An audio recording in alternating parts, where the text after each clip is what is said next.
Sekera, Quatron and Geiger are going to be really important in the front row, providing that platform so that New England can release some of their dangerous backs. In the backs, Jason Potros at 10. Really important. He's been injured for a few weeks this season, but coming back, he'll be looking to put the ball in the right positions on the field and release the likes of Paolo Balacana and Reese McDonald out wide. Again, Scott Matthey heavily rotated his squad last week at New Orleans, ultimately suffering a loss on the road, just a couple of those away from home, looking to get back on the winning track this year. The good news is the last time the Free Jacks had a regular season losing streak, well, that was all the way back in May of 2021. Let's take a look at the opposition. Again, the first-year members of MLR, their starting 15 brought to you by the USPC. Joe Apikatoa and Dan Hansen in the front row, they have to provide stability or it could be dangerous for Anthem. Then Lucas Gramlich in the second row. He gets good go forward ball, strong ball carrier. New England are going to have to bring him down. In the backs, Te Waitokia and Junior Gaffa provide a lot of powerful ball running, and they're going to have to stop the New England centers where they're running.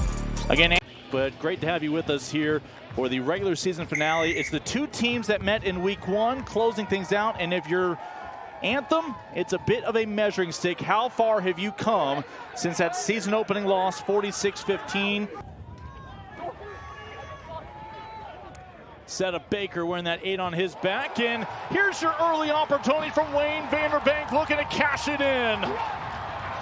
Class and skill on display, and it's the Free Jacks on the board. Ruck area just switches off here after the pass goes out to Potros. You can see no one covering that inside channel, and Vanderbank with an outstanding bit of individual skill just puts the ball up. That's absolutely fantastic and shows why he's one to watch for this New England team. He gets on the try sheet, had so much work to do, but New England and Anthem, that's just careless defense around the ruck. They need to be stronger there. You cannot just switch off defensively on the inside, and New England make them pay early. Has held up quite well, but they need to keep doing it because here they are. And the driving ball had success for New England earlier. This is the best chance historically in Major League Rugby for a team to dot one down for the try. The 5-meter line out. The Maul is driving to the line and in, and New England on the cusp of doubling their advantage. This time it's Andrew Quatron, half of which would have come this year against Anthem.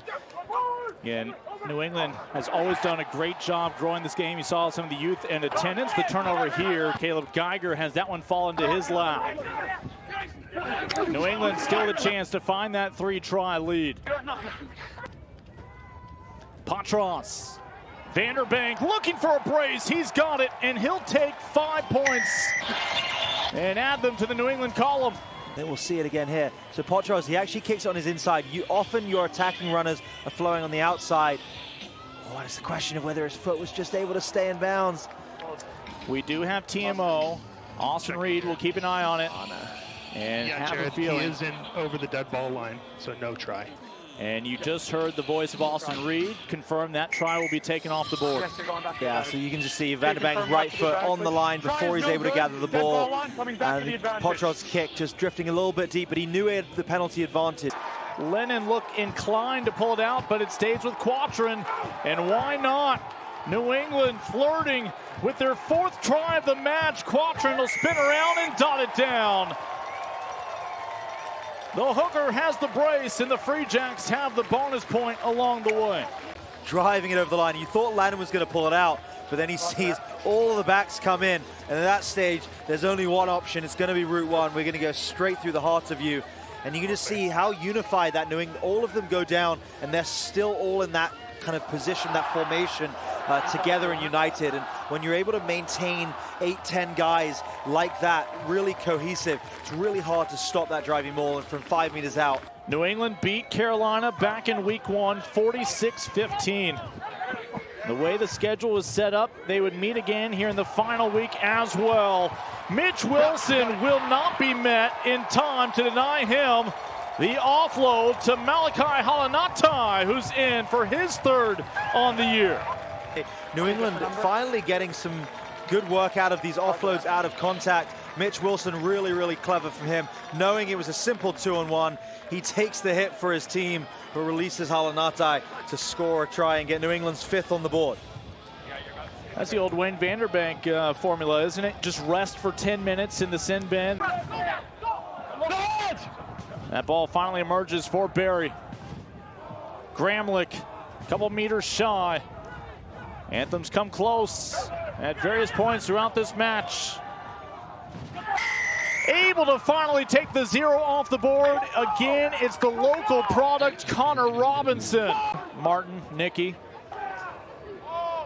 As final minute here of the regular season, Free Jacks looking to dot one more down. Patras had the last one called back. He'll dial up a teammate. And Fricker down the touchline, able to dot one in. Led MLR with 151 points. Would be your MVP in the championship game, your MLR Player of the Year as well. And one more time, Jason Patras gets the flags up and gets New England into the win column. They are your Eastern Conference champions in the regular season.